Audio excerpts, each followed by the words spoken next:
This is probably the tightest race out of the 5 times Senator Susan Collins has run for Senate. Now, this race could very well come to ranked choice voting. The prosecution says Rayshawn Moore killed Demetrius Snow in a fight in February of 2020.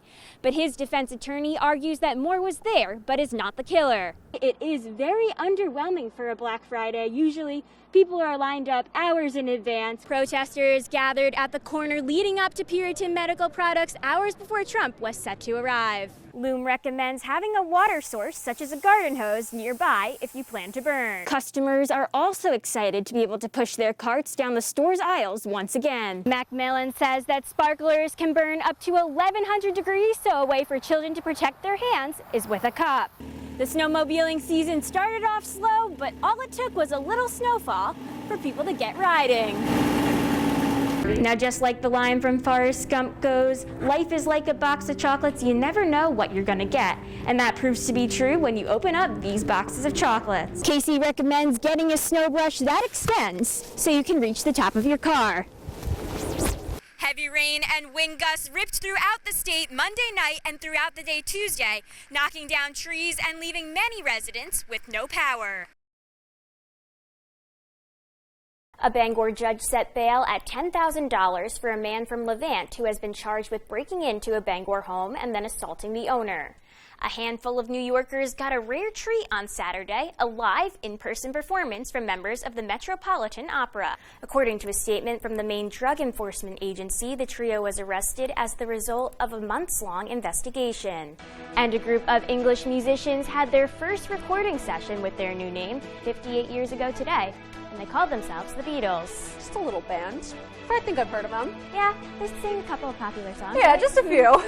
And a Aroostook County man faces decades in prison after admitting to his role in meth distribution conspiracy. As President Joe Biden and his administration get close to reaching 100 days in office, a Fox News poll shows Biden's biggest approval numbers come from his handling of the coronavirus pandemic. New unemployment claims rose once again in Maine despite an increase in hiring around the country. The Maine Department of Labor reported 2,100 initial claims for state unemployment insurance for the week that ended April 3rd. Fauci does agree with President Biden's prediction that every adult should be eligible for the vaccine by May 1st with the current vaccination rate. Well, I'm a big fan of Costco and especially free samples, but unfortunately, obviously, we haven't been able to get those. I don't know if there's any Costco's in the area around here, but once those come back, I think I'm gonna have to find one. Dr. Jill Biden campaigning for her husband, Democratic presidential candidate Joe Biden, in Bangor Tuesday, where she headlined a socially distanced Get Out the Vote rally. Tell me, Bangor, Maine, are you ready to go out and vote? This marks Biden's second visit to Maine after going to Blue Hill and Orono last month. I'll never forget that day. It was just one of those magical moments that you have on the campaign trail. On stage outside the Thomas Hill Standpipe, she told the story of her first date with the former vice president, saying a lot has changed since then, except her husband's character. His strength of will is unstoppable, and his faith is unshakable. Biden says Maine is playing a big role in this election. One conversation can change a mind. One vote could be the difference between winning and losing a state. And one state could decide our future for generations to come. Speaking alongside the former Second Lady were Governor Janet Mills, U.S. Senate candidate Sarah Gideon, and Herman High School teacher Jesse Hargrove, all stopping for the Democratic candidate. Your health is on the line and is on the ballot next Tuesday. The rights of working Americans are on the ballot next Tuesday. Truth is on the ballot next Tuesday. Justice is on the ballot next Tuesday. Folks from around the state came out to the rally showing their support. To speak about uniting people back together, actually making America great again. I have voted both Republican and Democrat, but I just feel this time it's a very clear choice. So I'm here to support the Democrats. We're going to do this because we're going to do this together. With just 1 week until Election Day, Biden stressed the importance of making a voting plan, saying one vote can make a difference. In Bangor, Brooke Reilly, ABC 7 and Fox 22. I have an awesome guest here.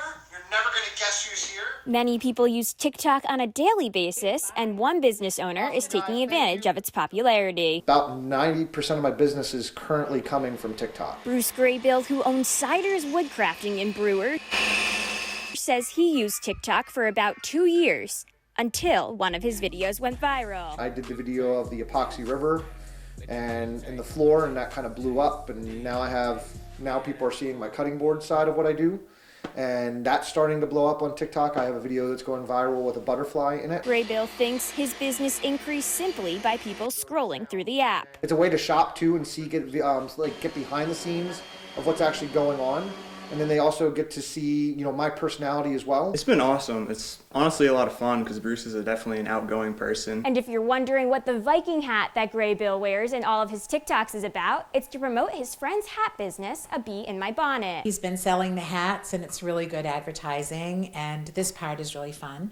So, yeah, I think it's been very helpful. Graybill is helping another local business, too. I also talk a lot about where I get the wood from, because a lot of people in Maine don't know where to get exotic woods from.